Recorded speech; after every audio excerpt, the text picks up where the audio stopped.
Off we go to pick up some new steel. Let's take a run into Saskatoon.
There we are, got some new steel, 2.5 by 2.5, and 20 feet of it. So that should do the mounting arms, and that should be good. $216 for 20 feet. Woo-wee. Anyway, everything's getting up there, so that's the way it is. If you want to play, you gotta pay. The next step, hanger brackets. So we need a piece of that 2.5 by 2.5. That's what it calls for in here. Now we actually have the right size of stuff. 31 inches long. We need 2 of those. So we need 2 31s. And I believe, if I remember correctly, we also need 2 60 inches. Well, that's 10 feet right there. So that's half the steel I bought just to use this, just those bottom parts. On the hanger bracket horizontal tubes. And then another, what did I say it was, 31, so another 5'2" just to do the hanger bracket vertical tubes. So the most of that steel I bought for $216 will go right there. Oh well, it's the way she goes. All right, so let's go over to the saw.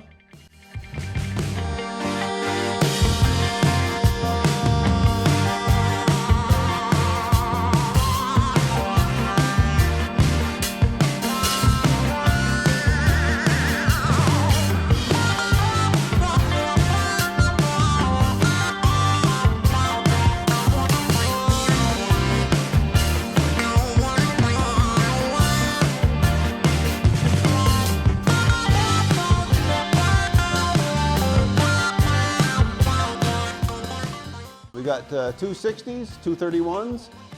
It's all cut up, ready to put together. I'll clean up the joint area. Even though this is brand new steel, it has rust protection on it and some oils and stuff like that.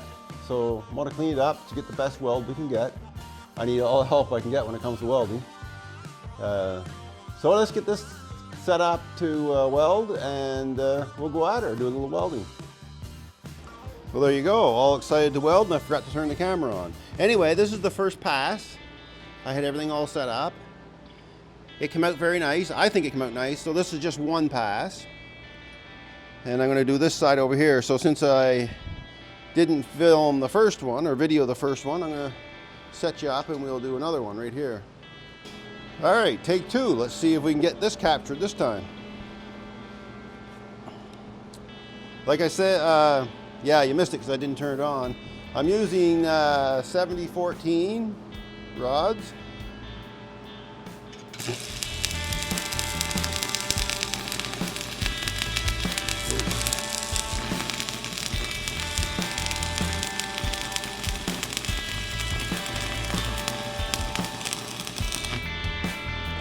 let's see how this one looked. I went ahead and did the second one here, this one here, while that one cools down some. I had a lot of heat in that one, so I just letting it cool off. I welded this one. I think it turned out okay.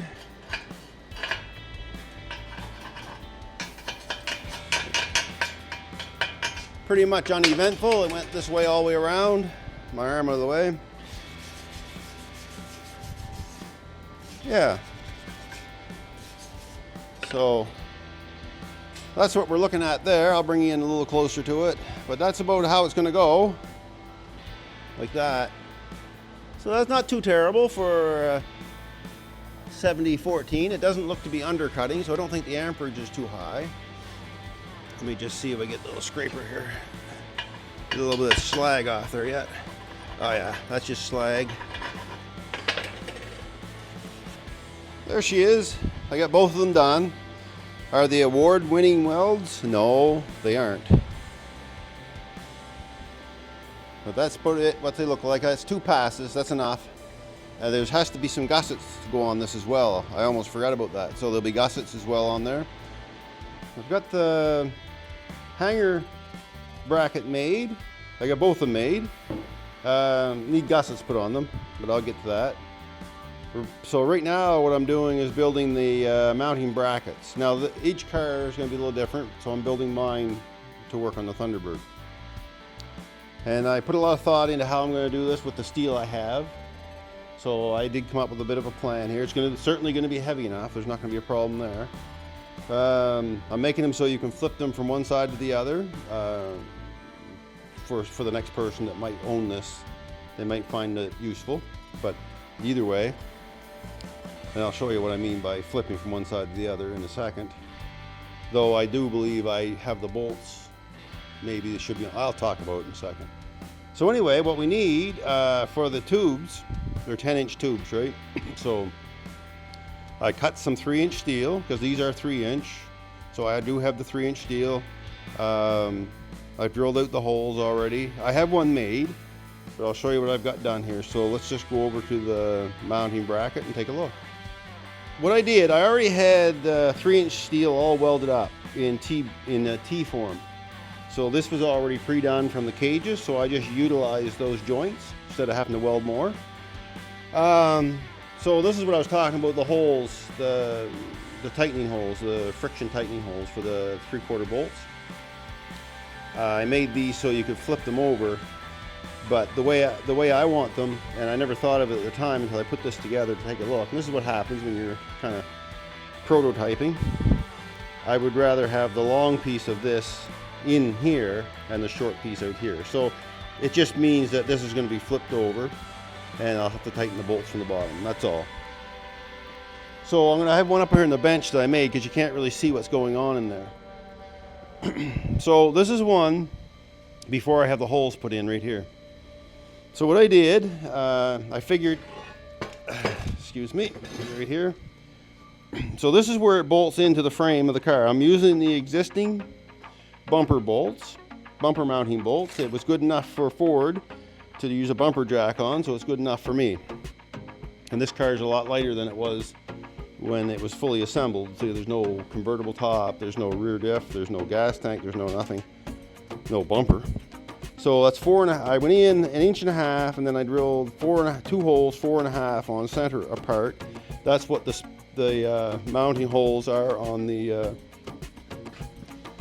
Thunderbird. So there's one there I have a bolt in, and another one goes right there. It's 4.5 inches. Now these I'm using are just grade 5 bolts right now.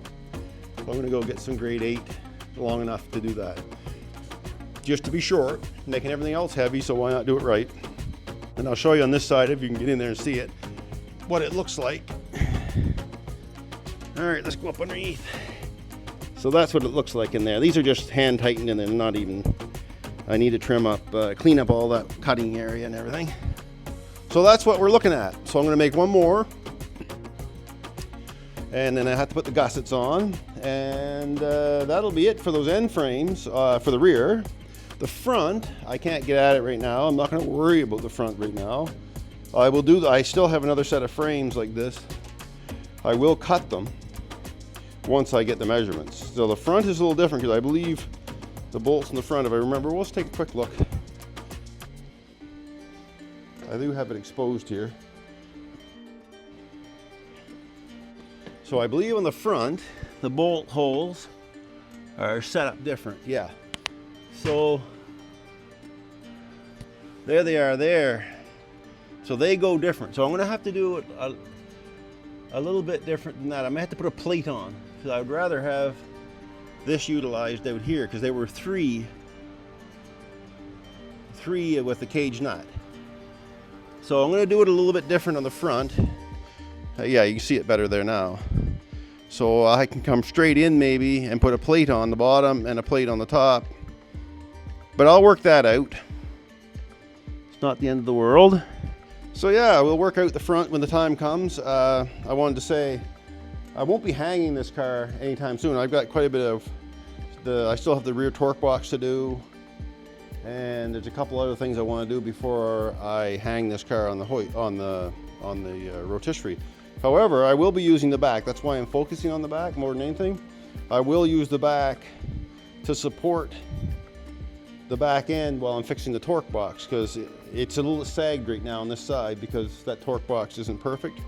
So it's down probably 1/8 of an inch or so. So I want to use the one of the end frames and this apparatus here to hold the back of the car up. Anyway, so let me get the other one done and we'll see what it looks like. And they'll all get a coat of yellow paint like the rest of it. And I still have to go get 3/4 nuts and 3/4 bolts. Man, oh man. Never ends the spending. All right, let's get at her. Well, that's looking pretty sharp. All right, I got the other one made. And I just, you know, loosely mounted them. I just using that floor jack to hold it up. Make it look like it's where it's supposed to be. Now, the pivot point, or the balancing point of this car is pretty low. Like where these frame, I mean, anybody that's, for the people that have owned these Thunderbirds, they already know that they're extremely low car. I never measured them up alongside a Mustang or any of the rest of them, but they are extremely low. And without a top on this one, the pivot point is going to be very low in it. So I'm trying to keep this as tight as I can, but I still need the room to turn it. So we'll see how that goes. Maybe I'll end up putting plates on this and dropping it down. I may have to weld brackets underneath. Who knows what's going to happen here. But there's only, I don't know what there is. Let's give me a measuring tape and let's find out. Yeah, so these cars here, if you measure right to the floor pan, because these floor pans, they are the exact bottom of the car. This is such a flat bottom vehicle, it's like a boat. And I think it's only 28 inches, roughly. Oops, tape's bending. Yeah, and that's given it a little bit. So there would be no engine hood or anything on it. There is a little bit of weight in the windshield area, but 28 inches isn't much to work with here on this thing. So we'll see what happens. Oh, sorry. Well, we'll see what happens here. But if I can keep this as low as I can, the next person that owns this may need this part, much of it. But I don't think I'm going to need too much. Right in around here somewhere, the pivot point. So that'll give me lots of lift on those end frames. Anyway, so that's how the mounting brackets are going to look, and I'll get some stuff, like I keep talking about these nuts, but I don't ever produce them. I'll clean the rust off these, get some gussets put on. Then I've got to start the pivot point. Anyway, I priced out 3-inch Schedule 80 pipe. It was $500 for 20 feet. Now I only needed 2 feet, and I needed 2.5 inch, and it was just slightly less. Yeah, probably $50 less per 20 foot, and I only needed 2 feet. So what am I going to do with the rest? So anyway, the place I buy my steel, where I got this tube here, the 2.5, they don't sell it in less than 20 feet. Well, they do. You can get a foot cut off, but they charge you for the full length, and then they scrap the rest. So, and they know you're not going to do that, so that's what they offer. So there are a couple places in the city that do small increments, you can cut by the foot, right, or inches. But I called them, and the price, what was that now? Oh yeah, for 2 feet of 3-inch sked 80 was $100 plus tax. 97 plus tax, so over $100. And that's just the 3-inch. I also needed 2.5 inch. Well, they don't have 2.5 inch. Nobody's carrying it.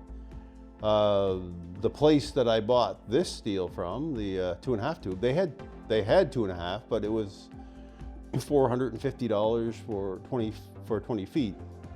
And yeah, I'm not buying the 20-foot length to get that. Now, a 2-inch is what they had at the other places. I could get that in small increments.